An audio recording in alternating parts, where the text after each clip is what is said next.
Indus valley civilisation के पहले जो भारत की एक प्रतिष्ठा थी आर्कोलॉजिकल वर्ल्ड में, वो नहीं थी, जो कि मेसोपोटामिया वगैरह प्राचीन सभ्यताओं को मिल चुकी थी।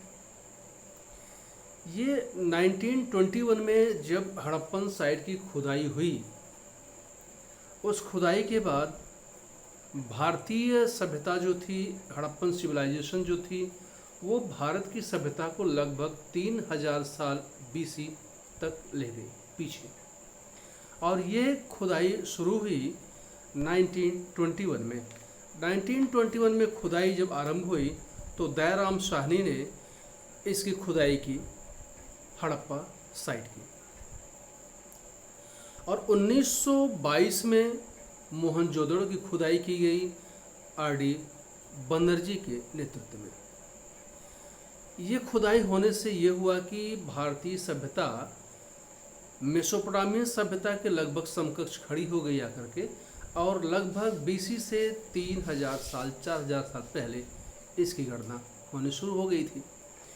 और इसी समय मार्शल ने एक लंदन वीकली में एक आर्टिकल निकाला था, जिसमें उन्होंने इस चीज़ को छापा था 1924 में, इन 1924। और उस इंग्लिश वीकली में छपने के बाद जो है, लंदन वीकली में जब छपा है ये आर्टिकल, तो पूरी दुनिया में आर्कोलॉजिकल वर्ल्ड में एक तहलका समझ गया, क्योंकि जो भारत का स्थान लोग देते थे वो भारत का स्थान काफ़ी ऊंचा हो गया। क्योंकि हमेशा से रहा है कि किसी संस्कृति को दबाया जाए, किसी सभ्यता को दबाया जाए, ये हमेशा से होता आया था। अंग्रेजों ने भी इसी को किया, लेकिन इन खुदाइयों के बाद जो है, एक्सकवेशंस के बाद, वो इन चीज़ों को ज़्यादा देर तक नहीं छुपा सके। इसके बाद कुछ इम्पॉर्टेंट एक्सकवेशंस भी हुए, जिनमें कि पाकिस्तान भी था, क्योंकि संयुक्त जो एक पूरा हिंदुस्तान था, जिसमें कि पाकिस्तान, बांग्लादेश, हिंदुस्तान, ये सब एक ही देश था। उस समय खुदाई हुई, तब पार्टीशन तो हुआ नहीं था। तो जब पार्टीशन नहीं हुआ था, उसके पहले जो खुदाई हुई तो एक समान रूप से की गई, क्योंकि जो नदियाँ होती हैं, नदियों के किनारे जो ही इन सभ्यताओं को पाने की कोशिश की गई। कुछ टीलों को मदद से जो है इनकी खुदाई की गई। इनको फाइंड आउट किया गया कि हाँ, यहाँ पर हमको एक्सकवेशंस करने हैं, यहाँ पे खुदाइयाँ करनी हैं। और इसमें जो है बहुत इम्पॉर्टेंट साइट थी से धोलावीरा, जो कच्छ गुजरात साइड में है। जेपी जोशी के नेतृत्व में यहाँ पे खुदाई हुई 1967-68 में। जेपी जोशी जी ने इसकी खुदाई की 1967 और 68 में धोलावीरा का, जो कच्छ गुजरात में स्थित है। और इसकी खुदाई फिर आर.एस. बिष्ट ने की, और इसकी खुदाई 1990 और 1991 में फिर से इसकी खुदाई की गई। लगभग 220 ऐसे स्थल पाए गए, ऐसे चिन्हित किए गए, जहाँ पर खुदाई की गई, और वहाँ पर हड़प्पन एक्सकवेशंस हुए। यानी जो सभ्यता उस खुदाई में पाई गई वो हड़प्पन सिविलाइजेशन की ही सभ्यता थी। और इसका मतलब हुआ कि हड़प्पन सिविलाइजेशन जो था एक जगह सेंट्रलाइज नहीं था, वो पूरा का पूरा आप ये समझ लीजिए कि पाकिस्तान और आज का जो बना हुआ है, वह तो हिंदुस्तान ही था वो। तो हिंदुस्तान का वह हिस्सा पाकिस्तान से लेकर के हिंदुस्तान में पंजाब, गुजरात और ये आपका राजस्थान, हरियाणा, इसको लेते हुए जो एक बड़ा सा सर्कल बना, वो सर्कल में खुदाई की गई, और वहाँ पर इन सब चीज़ों के अवशेष मिले। लेकिन जब 1947 में देश आज़ाद हुआ तो देश बंट भी गया। देश दो टुकड़ों में बटा, एक पाकिस्तान और एक हिंदुस्तान। तो पाकिस्तान में लगभग जितने भी आपके हड़प्पन साइट से सभी चले गए। केवल दो मुख्य साइट यहाँ पर बचे हुए थे। वो था एक तो जो पंजाब में बचा हुआ था, रोपड़ के पास कोटला था, पंजाब में रोपड़ के पास स्थित है ये, जो कि सिंधु नदी के किनारे पर है। और दूसरा था एक था यहाँ पर आपका कालीबंगा, गुजरात में रंगपुर में था। तो रंगपुर में एक हो गया जो गुजरात में था। ये दो बहुत महत्वपूर्ण साइट जो थी हड़प्पन सभ्यता की बची थी। जब यहाँ पर पार्टीशन हो गया पाकिस्तान और हिंदुस्तान अलग अलग देश बट गए। उसके 4 साल के बाद, मतलब जब पार्टीशन हो गया यानी जब हिंदुस्तान आज़ाद हो गया, उसके 4 साल बाद जो है एक ये फाइंड आउट किया गया कि कहाँ पर हम लोग इंडियन साइड में कहाँ पर खुदाई की जाए। तो जो साइट लगी हुई थी पाकिस्तान और हिंदुस्तान के बॉर्डर पर, जहाँ पर हड़प्पन सिविलाइजेशन खोदा गया था, जो कि पाकिस्तान के बॉर्डर के उस तरफ चला गया था, तो उसको क्या किया गया कि पाकिस्तान के यानी हिंदुस्तान के बॉर्डर के इस साइड में यानी पूर्व साइड में, यानी जो कि हिंदुस्तान का हिस्सा है, वहाँ पर खुदाई के लिए कुछ स्पॉट चिन्हित किए गए। ये स्पॉट थे आपके गुजरात हुआ, पंजाब हुआ, हरियाणा, राजस्थान, जो जो सीमाओं से लगे हुए थे, जहाँ पे ये पॉसिबिलिटीज़ थी कि इन जगहों पर हड़प्पन साइट मिलेगी।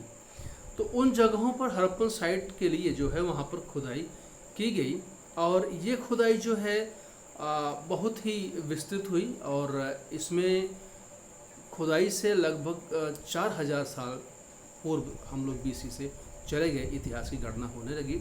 तो 1951-52 में एक घोष के नेतृत्व में, याद रखिएगा ये जो डेट्स हैं बड़ी इंपॉर्टेंट डेट्स हैं, 1951-52 में एक घोष के नेतृत्व में जो है हड़प्पन साइट का एक्सकवेशन हुआ, वो घग्गर वैली में।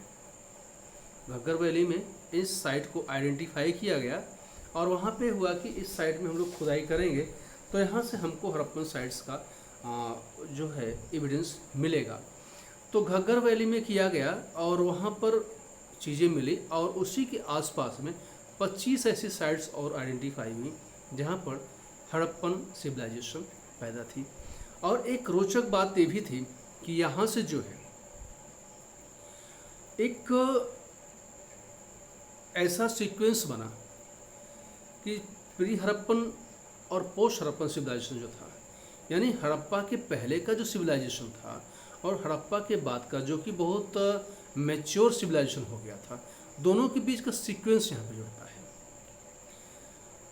और इसमें जो मेन साइट्स थी उसमें थी कालीबंगा, जो कि गंगानगर डिस्ट्रिक्ट में राजस्थान में है, और यहीं से सीक्वेंस हमको मिलता है कि प्री हड़प्पन सिविलाइजेशन और पोस्ट हड़प्पन सिविलाइजेशन का मतलब ये हुआ कि जहाँ पर हड़प्पन सिविलाइजेशन काफ़ी अच्छी और मैच्योर सिविलाइजेशन हो गई थी, वो चीज़ का सीक्वेंस हम लोगों को कालीबंगा से मिलता है।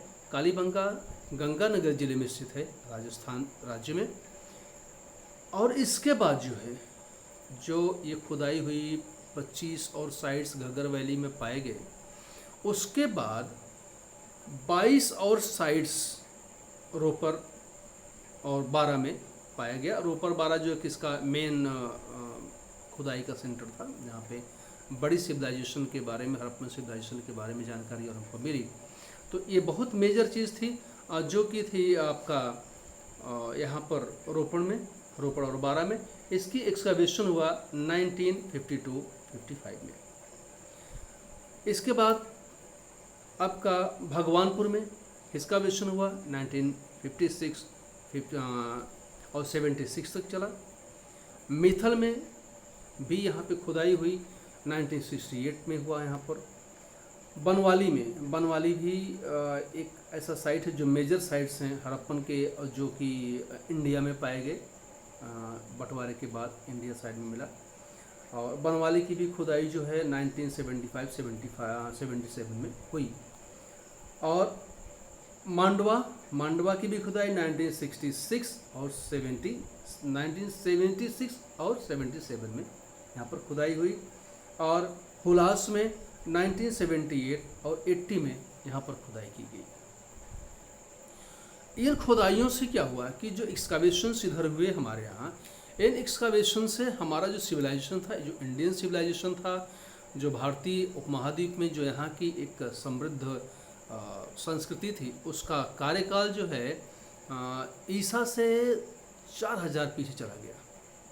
इसका मतलब कि जो उस समय BC से 4000 साल पहले की जो समृद्ध दुनिया में सभ्यताएं थी, इंडियन सिविलाइजेशन भी उन्हीं में एक शामिल कर लिया गया। हम लोग और भी जानकारी के लिए दूसरे पार्ट में पढ़ेंगे। इन सभी डेट्स को याद रखने की ज़रूरत है, क्योंकि ये सिविल के एग्ज़ाम में और भी जो हमारे कंपटीशन के एग्ज़ाम्स होते हैं आते रहते हैं। अपना ध्यान रखिए। नमस्कार।